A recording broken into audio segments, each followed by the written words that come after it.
Now, I want to point out that one of this wine. This wine is kind of a piece of history.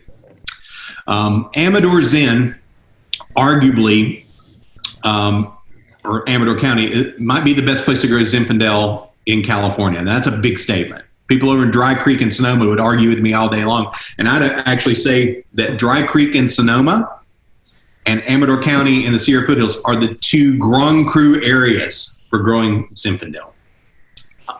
Bill's style of Amador Zin, if you talk to 10 winemakers in California and you mention Amador in the sentence anywhere, 9 out of 10 of them are going to go, have you had Bill Easton's Amador Zin? Because it's the benchmark. It's the one you need to taste first to see what Amador Zin tastes like.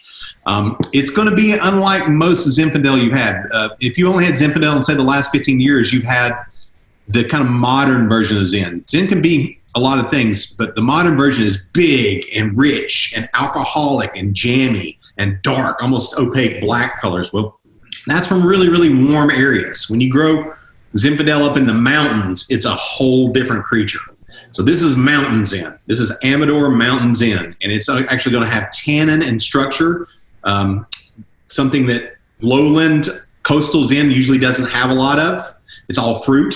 This actually has a little bit more balance and structure to it, and it can age. And we're going to show you how well it ages when we taste the last one in a minute. But this is our current vintage of the 2015 Amador Zin. It's a blend of several different vineyards all through Amador. Some of it's our estate fruit. Some of it's from these old Italian growers, like I said up there. And Bill blends this to make his everyday Monday through Thursday night Zinfandel. Now, I told you early on, Bill's got a lot of accolades in the last few years, and he just kind of shrugs those off. Well, our least expensive Zin, the Amador Zin, was a top 100 wine.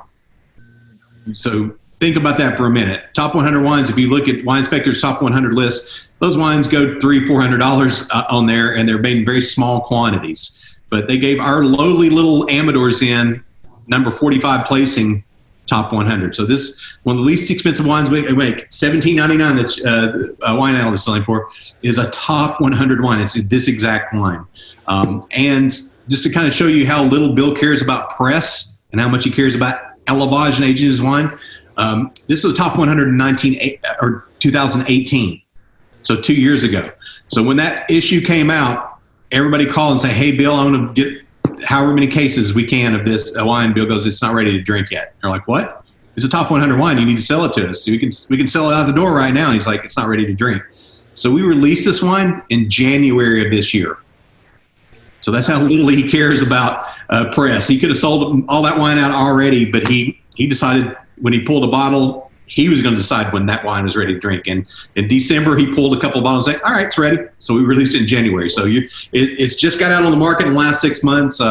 This has been definitely the wine since the world has shut down for us. This is the wine that has been our most popular. It doesn't hurt that it's a top 100 wine on top of it, but it's kind of a comeback wine. Once you have a bottle of this, you go back and get another bottle of this because it just bewilders you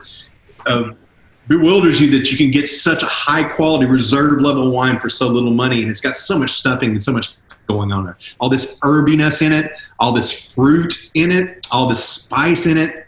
And when you think about the fruits, it's more red fruity because it's Mountain Zin, so you're getting raspberry kind of notes out of it.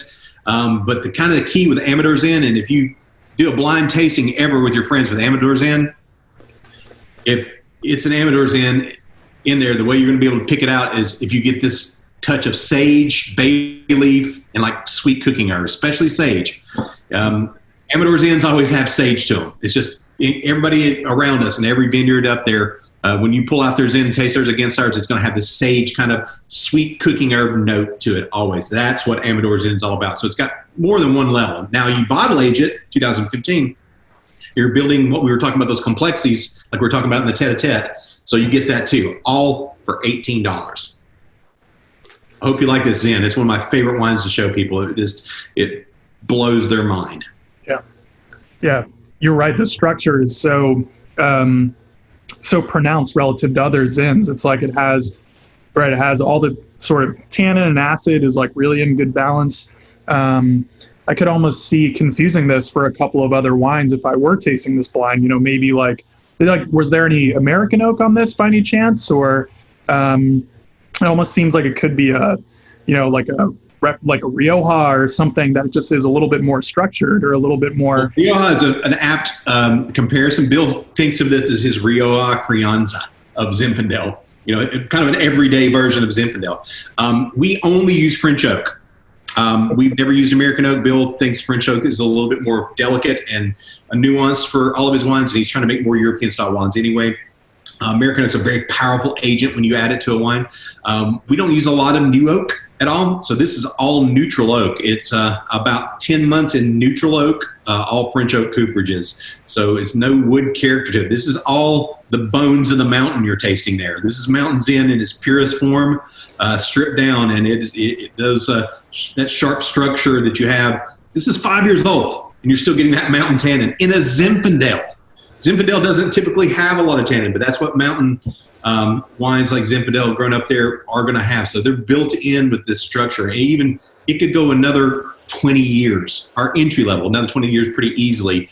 And most people cannot believe that with Zinfandel because it usually has such low tannin, and it's not really, you don't age them past 5 years. You know, and that's more warm weather versions of Zinfandel. They just are all fruit. And when you only have all fruit, one of the three components of aging, the three structural components you need to age a wine are acidity, fruit, we can call that alcohol if you want, and tannin. If you don't have all three of those together, all three like a tripod working together, you don't have an ageable wine. If one's too much, it's too acidic, it's not going to age well. If it's too tannic, it's out of balance, it's not going to age well. Too alcoholic, same thing.